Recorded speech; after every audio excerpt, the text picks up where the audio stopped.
Hello guys, study with eighty में आपका स्वागत है।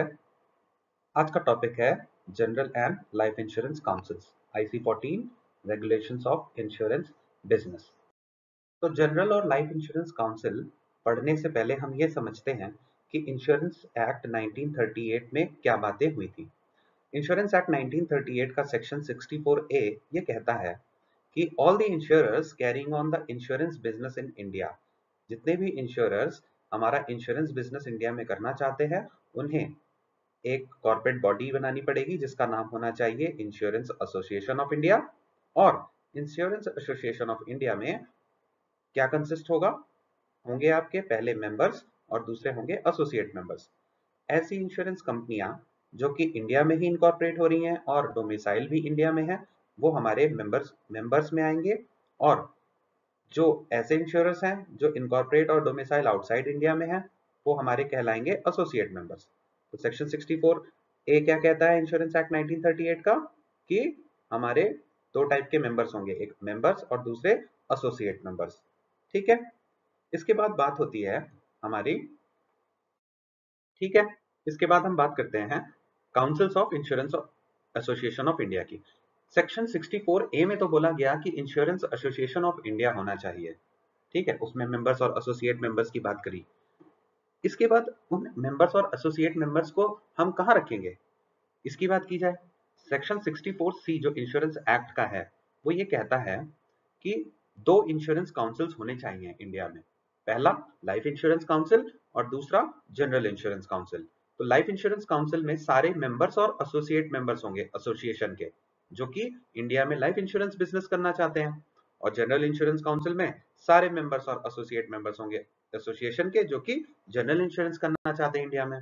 ठीक है, तो आइए देखते हैं हमने क्या पढ़ा। तो देखिए हमने क्या पढ़ा, हमने ये पढ़ा कि सेक्शन 64A क्या कहता है 1938 का, कि insurers carrying on insurance business in India will constitute a body corporate known as Insurance Association of India, and Insurance Association of India will consist of what? Members and associate members. तो members क्या होते हैं? All insurers that are incorporated or domiciled in India. Associate members क्या होते हैं? All insurers incorporated and domiciled outside India. ठीक है, इसके बाद हमने बात की काउंसिल्स जो होंगे insurance of India section 64C के तहत बनेंगे। उसके तहत बोला गया कि दो इंश्योरेंस काउंसिल होने चाहिए इंडिया में, पहला लाइफ इंश्योरेंस काउंसिल और दूसरा general insurance council. Life insurance council में हमारे मेंबर्स और एसोसिएट मेंबर्स होंगे एसोसिएशन के, जो कि लाइफ इंश्योरेंस बिजनेस करना चाहते हैं इंडिया में। और जनरल इंश्योरेंस काउंसिल में हमारे मेंबर्स और एसोसिएट मेंबर्स होंगे एसोसिएशन के, जो जनरल इंश्योरेंस करना चाहते हैं इंडिया में। आई होप आपको ये क्लियर हो गया कि मेंबर्स क्या होते हैं और एसोसिएट मेंबर्स क्या होते हैं। अगर आपको नहीं समझ में आया तो आप कमेंट सेक्शन में जाके कमेंट कर सकते हैं।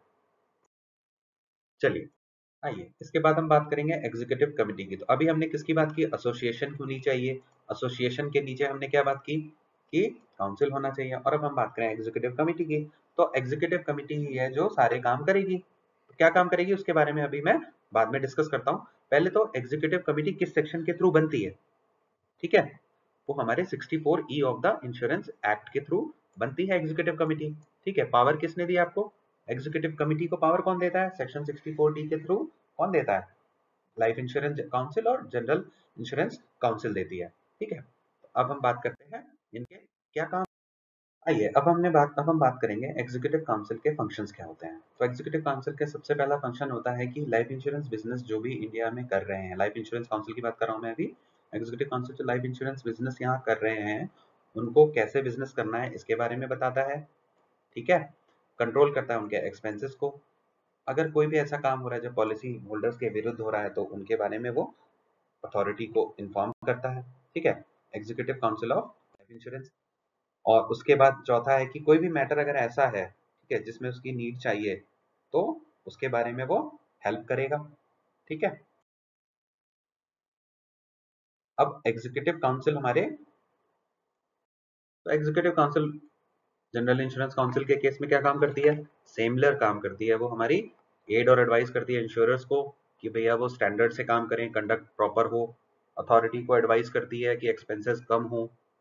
नोटिस में लाती है अगर कोई भी ऐसी चीज हो रही है जो पॉलिसी होल्डर के अगेंस्ट में जा रही है। ठीक है, तो ये सारी चीजें सिमिलर है हमारी लाइफ इंश्योरेंस काउंसिल की और जनरल इंश्योरेंस काउंसिल की। ठीक है, आई होप ये चीजें आप समझ पा रहे हो। देखो, अब एग्जीक्यूटिव काउंसिल काम कर रही है, हमारी जनरल में भी काम कर रही है, लाइफ में भी काम कर रही है, तो लेकिन इनको अपनी ड्यूटीज को पूरा करने के लिए जो फंडिंग आती है वो कहाँ से आती है? वो फीस के थ्रू आती है। ये फीस कलेक्ट करते हैं जनरल इंश्योरेंस कंपनी से और लाइफ इंश्योरेंस कंपनी से, मगर ये जरूरी नहीं है कि वो हर बार फीस लें।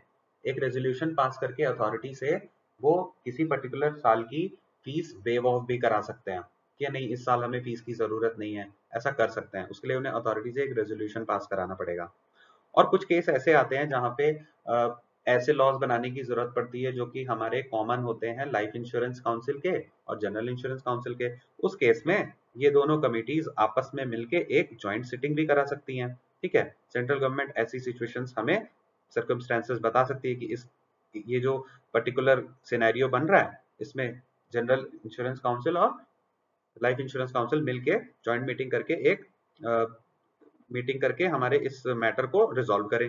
ठीक है, एक सब कमिटी बनेगी जिसमें हमारे मेंबर्स होंगे, कुछ मेंबर्स होंगे हमारे जनरल इंश्योरेंस काउंसिल के, कुछ हमारे होंगे लाइफ इंश्योरेंस काउंसिल के। ठीक है, इन्हीं दोनों कमिटीज से मिलकर एक सब कमिटी बनाई जाएगी और एग्जीक्यूटिव कमिटी, और उसके बाद डिसीजन लिया जाएगा जिस भी मैटर का होगा। ठीक है, तो आई होप ये सारी चीजें क्लियर हैं जनरल इंश्योरेंस काउंसिल और लाइफ इंश्योरेंस काउंसिल के बारे में। मैंने कोशिश की कि मैं अपना वीडियो को थोड़ा सा ब्रीफ रखूं और ज्यादा से ज्यादा चीजें आपको बता सकूं। Thank you for watching this video and I hope अपने फ्रेंड से, फैमिली से ये वीडियो शेयर करेंगे और ज्यादा से ज्यादा लोगों से सब्सक्राइब कराएंगे। Thank you for watching. Please like and subscribe the channel.